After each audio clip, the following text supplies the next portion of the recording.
വായിച്ച പോലെ, എന്നാൽ വിശ്വാസം കൂടാതെ ദൈവത്തെ പ്രസാദിപ്പിക്കാൻ കഴിയുന്നതല്ല. ദൈവത്തിന്റെ അടുക്കൽ വരുന്നവൻ ദൈവം ഉണ്ടെന്നും തന്നെ അന്വേഷിക്കുന്നവർക്ക് പ്രതിഫലം കൊടുക്കുന്നു എന്നും വിശ്വസിക്കേണ്ടതല്ലേ. എബ്രായലേഖനത്തില് നമ്മൾ 1 മുതൽ നമ്മൾ വായിച്ച് ധ്യാനിച്ച് കടന്നു വന്നുകൊണ്ടിരിക്കുക. അപ്പോൾ 6-ാം വാക്യത്തിലേക്ക് കടന്നു. 1-ാമത്തെ വാക്യം പറയുന്നത്, വിശ്വാസം എന്നതോ ആശിക്കുന്നതിന്റെ ഉറപ്പും കാണാത്ത കാര്യങ്ങളുടെ നിശ്ചയവുമാണ്. അപ്പൊ നമ്മുടെ ദൈവസഭയിൽ കടന്നു വരുമ്പോൾ നമ്മുടെ ഉള്ളിൽ നല്ല വ്യക്തമായ ഒരു ബോധ്യം ഉണ്ടായിരിക്കണം, ഞാൻ ദൈവത്തിന്റെ അടുക്കലാണ് കടന്നു വന്നത്. ദൈവത്തെ അടുക്കൽ കടന്നു വരുമ്പോൾ ദൈവത്തിന്റെ അടുക്കൽ എങ്ങനെയുള്ളായിരിക്കണം? വിശ്വാസമില്ലാതെ ദൈവത്തെ പ്രസാദിപ്പിക്കാൻ കഴിയില്ല. സ്തോത്രം പറയും, ഹല്ലേലൂയ പറയും, നമ്മൾ അന്യഭാഷയിൽ ദൈവത്തെ സ്തുതിക്കുകയും ആരാധിക്കുകയും ഒക്കെ ചെയ്യും.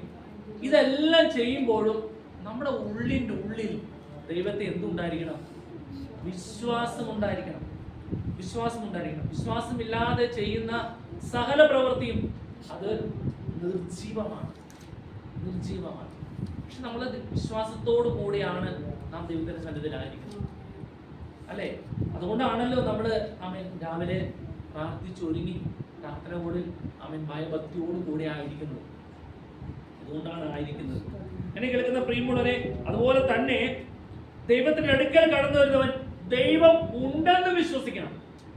പ്രാർത്ഥനയോടെ കടന്നു വരുമ്പോൾ നമ്മുടെ സഹവിശ്വാസികളെല്ലാം 6 ദിവസത്തിന് ശേഷം 7-ാമത്തെ ദിവസം ഒന്നിച്ച് കണ്ട് ഒന്ന് സ്തോത്രം പറഞ്ഞ് ഒരുമിച്ച് സന്തോഷിച്ച് പോകാം എന്നുള്ളത് മാത്രമല്ല, നാം ദൈവത്തിന്റെ പാദപീഠം കടന്നു വരുമ്പോൾ ദൈവം ഉണ്ടെന്ന് വിശ്വസിക്കണം.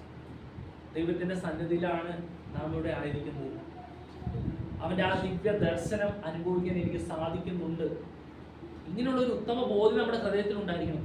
അപ്പോഴാണ് നമ്മൾ ഈ പ്രാർത്ഥിക്കുന്ന ചില വിഷയത്തിന്മേൽ എന്തുണ്ടാകുന്നത്? പ്രതിഫലം തരുമെന്ന് വിശ്വസിക്കേണ്ടത്. നമ്മൾ പ്രാർത്ഥിക്കുമ്പോൾ ഹല്ലേലൂയ ആമേൻ, നമുക്ക് അറിയുന്ന പോലെ നമ്മൾ ദൈവത്തോട് പ്രാർത്ഥിക്കും. ബുദ്ധിയിൽ പ്രാർത്ഥിക്കാനും കഴിയും, പരിശുദ്ധാത്മാവിൽ പ്രാർത്ഥിക്കാനും കഴിയും. ആമേൻ. നമ്മൾ ബുദ്ധിയിലാണ് ചില കാര്യങ്ങൾ പറയുന്നത്, കർത്താവേ സൗഖ്യം നൽകണേ, വിടുതൽ നൽകണേ, ആമേൻ, കർത്താവിനോട് പ്രാർത്ഥിക്കും. എന്നാൽ പരിശുദ്ധാത്മാവിലും പ്രാർത്ഥിക്കും. പരിശുദ്ധാത്മാവിൽ പ്രാർത്ഥിക്കുമ്പോൾ നാം ദൈവത്തിന്റെ വചനങ്ങളെല്ലാം എടുത്ത് പറയും. വചനത്തിന്റെ ശക്തിയാൽ ഹല്ലേലൂയ നാം ദൈവത്തോട് പ്രാർത്ഥിക്കും. കാരണം ദൈവത്തിന്റെ വചനത്തിന് ഒരിക്കലും മാറ്റമില്ലാത്തതാണ്. അപ്പൊ പരിശുദ്ധാത്മാവിൽ പ്രാർത്ഥിക്കുന്ന സമയത്ത് ദൈവത്തിന്റെ വചനം കടന്നു വരും. ആമേൻ. അതിന്റെ ഒരു ആത്മ നിറവിലേക്ക് കടക്കും. പ്രാർത്ഥന, ആരാധനയല്ല, പ്രാർത്ഥന. ആമേൻ. കൂടെ ഇരിക്കുന്ന ആളുകൾ അപ്പൊ തന്നെ എന്ത് ചെയ്യും? അവരോടൊപ്പം സ്തോത്രം പറഞ്ഞ് അതിന്മേലൊരു ജയത്തിന് വേണ്ടിയായി തീരും. എന്നെ കേൾക്കുന്ന പ്രിയമുള്ളവരെ, പ്രാർത്ഥിക്കുന്ന ദൈവമക്കളുടെ നടുവിൽ പ്രവർത്തിക്കുന്ന ദൈവം ഉണ്ടെന്നേ. നമ്മളിരുന്ന് പ്രാർത്ഥിച്ചു നോക്കി. ആമേൻ. ഇസ്രായേൽ മക്കള് കൂടിയിരുന്ന് പ്രാർത്ഥിച്ച സമയങ്ങളിലെല്ലാം ദൈവം പ്രവർത്തിച്ചു, അല്ലെ? അതുപോലെ തന്നെ പുതിയ നിയമ വിശ്വാസികളായ ദൈവമക്കള് നമ്മളിരുന്ന് ദൈവത്തിന്റെ സന്നിധിയിൽ പ്രാർത്ഥിക്കുകയും ആരാധിക്കുകയും ചെയ്യുമ്പോഴെല്ലാം അതിന്റെ നടുവിൽ ദൈവം പ്രവർത്തിച്ചുകൊണ്ടിരിക്കുന്നുണ്ട്. ആമേൻ. എന്തെല്ലാം കാര്യങ്ങളിലാണ് ദൈവം നമുക്കൊരു വിടുതൽ നൽകിയത് ആലോചിച്ച് നോക്കി.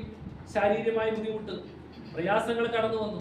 ഡോക്ടർമാർക്ക് പോലും തിരിച്ചറിയാൻ പറ്റാതെ പോയ പല കാര്യങ്ങളും പ്രാർത്ഥിച്ചൊരുങ്ങി ചെന്നപ്പോൾ ഹല്ലേലൂയ വ്യക്തമായി മനസ്സിലാക്കി. രോഗം കണ്ടുപിടിച്ചാലല്ലേ വ്യക്തമായിട്ട് ചികിത്സിക്കാൻ കഴിയുള്ളൂ. അതല്ലാതെ കുറെ പണം ചെലവഴിച്ചുകൊണ്ടിരുന്നിട്ട് ഒരു ഗുണമില്ലാത്ത അവസ്ഥ. ശക്തമായ ആ വിഷയത്തിന്മേൽ പ്രാർത്ഥിച്ചതിന് നടുവിലാണ് ദൈവം പ്രവർത്തിച്ചത്. അങ്ങനെ എന്തെല്ലാം അനുഭവങ്ങൾ, കാണാൻ കഴിയാതെ പോയതെല്ലാം കാണുന്നു. ആമേൻ. ഒരു സ്കാനിങ്ങിൽ കിട്ടാത്തത് അടുത്ത സ്കാനിങ്ങിൽ വ്യക്തമായി തെളിഞ്ഞ് ഡോക്ടർ ആ രേഖ കൃത്യമായിട്ട് പറയുന്നു. ഇതെല്ലാം നമ്മൾ ദൈവത്തിന്റെ സന്നിധിയിൽ വിശ്വസത്തോടെ നിൽക്കുന്നതുകൊണ്ട് മാത്രം. പലതും കാണാതെ പോയിട്ട് മൊത്തം വ്യാപിച്ച് ആമേൻ ഇനി ഒന്നും ചെയ്യാൻ പറ്റാത്ത അവസ്ഥയിൽ പോയ എത്ര കാര്യങ്ങൾ നിങ്ങൾക്കറിയാം. നമ്മളെ എങ്ങനെ ദൈവം അങ്ങനെ തള്ളിക്കളഞ്ഞിട്ടുണ്ടോ? തള്ളിക്കളഞ്ഞിട്ടുണ്ടോ? ദൈവം തക്ക സമയത്ത് ഹല്ലേലൂയ കാര്യങ്ങൾ ക്രമീകരിച്ച് നമുക്ക് അതിന്മേൽ ഒരു ബാധ്യത വരാതെ, ഒരു ബുദ്ധിമുട്ട് വരാതെ കാര്യങ്ങളെല്ലാം ദൈവം ഭംഗിയായി ചെയ്യുന്നുണ്ട്.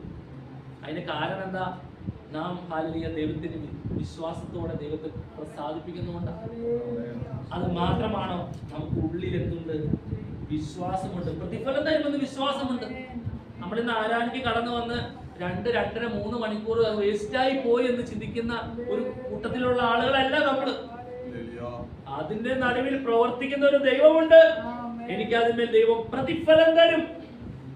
എന്നാൽ ഒരു കൂട്ടം ആളുകൾ ഈ ദൈവത്തെ തള്ളിക്കളയുന്നവരല്ല. വിശ്വാസത്തിൽ കടന്നു വന്ന് രക്ഷിക്കപ്പെട്ട് സ്നാനപ്പെട്ട് കർത്തൃമേശ അനുഭവിച്ച് ദൈവത്തിന്റെ പൈതലായി ഭൂമിയിൽ ജീവിക്കുന്ന ഒരു കൂട്ടം ആളുകൾ എന്ത് സംഭവിക്കുന്നു? അവർ വിശ്വാസം ത്യജിച്ചു കളയുന്നു. നമുക്കൊന്ന് വായിക്കാം എബ്രായ ലേഖനം 3